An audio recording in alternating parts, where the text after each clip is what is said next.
Bonjour, c'est Cécile de leomerose.com, bienvenue dans cette nouvelle vidéo. Aujourd'hui, on va aborder un thème qui est pourquoi je dois répéter 10 fois la même chose à mon enfant pour qu'il m'écoute. Mais avant d'aller plus loin, je te propose tout de suite de télécharger gratuitement mon guide Obtenez plus grâce au jeu, dans lequel je partage beaucoup d'astuces ludiques qui vont t'aider à favoriser la coopération de tes enfants. Allez, viens prendre un bain maintenant. Est-ce qu'il t'est déjà arrivé de répéter cette phrase 5, 6, 7 fois d'affilée et d'avoir l'impression que ton enfant ne t'entend pas, ou alors de le voir filer dans la direction opposée dès que tu parles, dès que tu prononces le mot bain, parce qu'il n'a pas envie d'en prendre et que tu sais de toute façon que tu vas avoir droit à des pleurnicheries, des cris, des crises de colère avant et pendant le bain? Alors si la réponse est oui, eh bien sache que tu n'es pas le seul parent à vivre ça, parce que plus de 91% des enfants piquent des crises de colère par opposition parce qu'ils n'ont pas envie de faire quelque chose qu'on leur demande. Pourquoi nos enfants ne nous écoutent pas du premier coup quand on leur demande quelque chose? Mais il y a plusieurs raisons à ça et je voudrais les partager avec toi. La première, c'est que tes besoins, nos besoins à nous, ne sont pas les mêmes que nos enfants. Et lui se fiche complètement que prendre un bain c'est important pour toi parce que pour des raisons d'hygiène ou pour des raisons culturelles ou peu importe les raisons, mais c'est important pour toi. Et pour lui, il s'en fiche complètement. Ce qui est important pour lui, c'est de jouer parce que jouer c'est son activité à plein temps, c'est son job. Et donc tu l'interromps dans son activité préférée pour faire un truc contraignant qui pour lui n'a pas de valeur, n'a pas de sens. La deuxième raison, c'est qu'on a habitué, on a presque entraîné nos enfants à ne pas nous écouter jusqu'à ce qu'on crie ou ce qu'on les menace.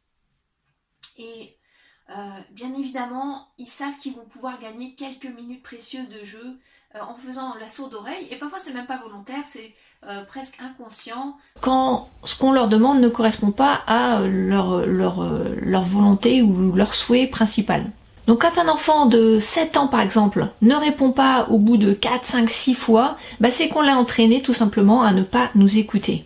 La troisième raison, c'est que nos enfants ont besoin de notre aide pour passer d'une activité à une autre. Et c'est assez logique finalement, parce que en tant qu'adulte par exemple, je sais pas si ça t'est déjà arrivé d'être en train de travailler sur un ordinateur ou d'être en train de faire à manger et ton enfant vient t'interrompre dans ce que tu es en train de faire, et c'est difficile de s'interrompre dans la seconde en fait. C'est difficile de tout arrêter pour surtout quand on doit répondre à une demande qui ne répond pas à nos propres besoins sur le moment.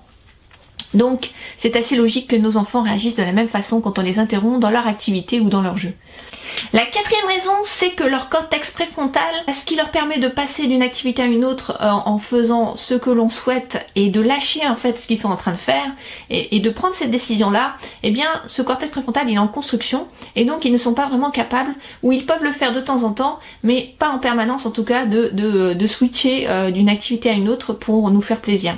Quand ils sont capables de faire appel à leur cerveau du haut pour passer de ce qu'ils veulent à ce qu'on veut, à ce moment-là, ils construisent de nouvelles connexions neuronales et ils arrivent à s'autodiscipliner.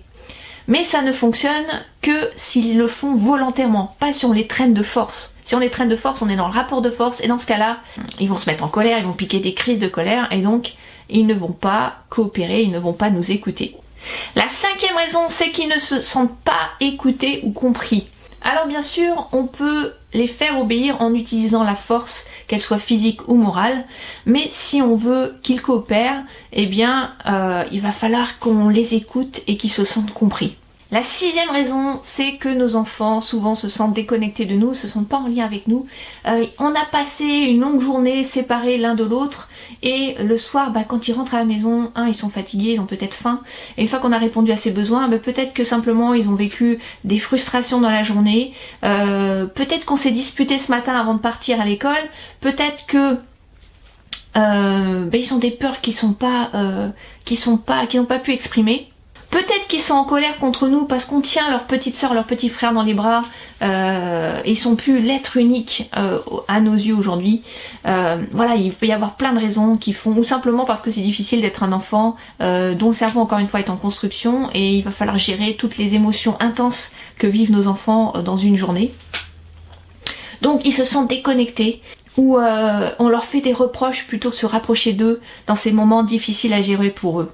La septième raison, c'est que nos enfants peuvent parfois sentir qu'ils ne peuvent plus compter sur nous. Et en tant que parents, on est quand même le guide numéro 1 référent pour nos enfants.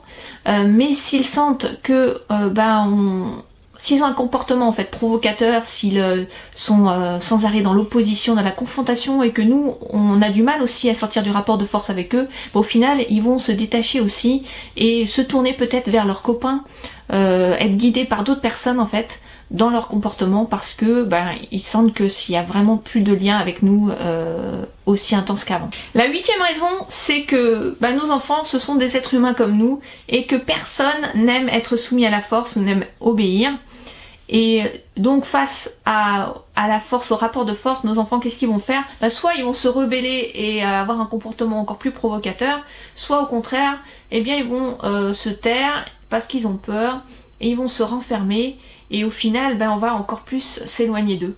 Et surtout, ils vont perdre leur capacité à s'affirmer et avoir confiance en eux. Alors maintenant qu'on a balayé toutes ces raisons, j'aimerais partager avec toi un petit plan pour recréer le lien et pour faire en sorte que tes enfants soient plus coopératifs. La première chose que je te propose, c'est de changer d'intention et de vocabulaire. Donc de changer de vocabulaire, pourquoi? Parce que si on parle d'obéissance, de se faire écouter, on est tout de suite dans le dominant-dominé. Alors que si on utilise le mot coopération, là on cherche à savoir comment notre enfant va pouvoir volontairement et avec enthousiasme faire les choses qu'on lui demande. La deuxième chose, c'est qu'il va falloir apprendre à recréer le lien, la connexion avec nos enfants quand il est distendu.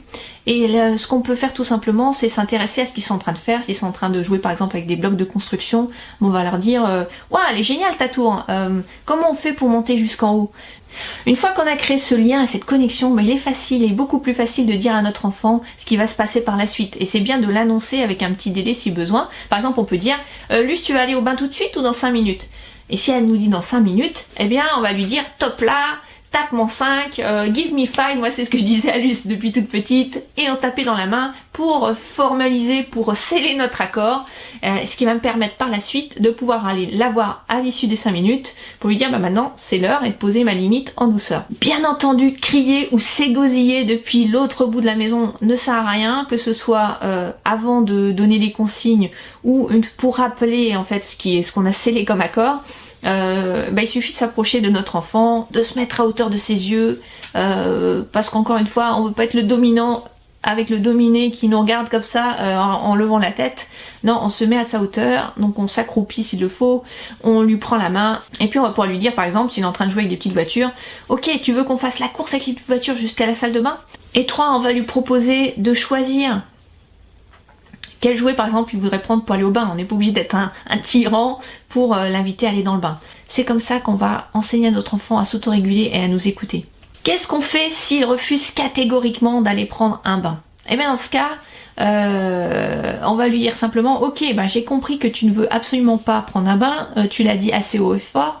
Maintenant, est-ce que tu préfères prendre un bain? Tu préfères peut-être prendre une douche? Donc dans la mesure du possible, donner un maximum de choix à nos enfants pour qu'ils puissent décider par eux-mêmes, parce que souvent la confrontation, elle vient du fait, encore une fois, qu'on n'a pas été à l'écoute et du coup qu'on leur a pas laissé choisir, surtout s'ils sont dans des âges où ils commencent à avoir un sens de leur pouvoir, ils vont vouloir avoir de l'autonomie dans le choix. On prend la décision et puis ensuite, le must c'est de faire de ce moment de bain un moment fun, un moment de joie, un moment où on va introduire le jeu pour que prolonger en fait le moment de plaisir et faire en sorte que cette contrainte pour eux soit quelque chose qu'ils acceptent avec plaisir. Voilà pour ces premières astuces. Si tu as envie d'aller plus loin et de faire en sorte que ton enfant soit enthousiaste dans toutes ces tâches du quotidien, du matin au soir, je t'invite à nous rejoindre en tant que membre de la formation Opération Coopération dont tu trouveras le lien sous cette vidéo. Et je te dis à très très vite. Bye bye.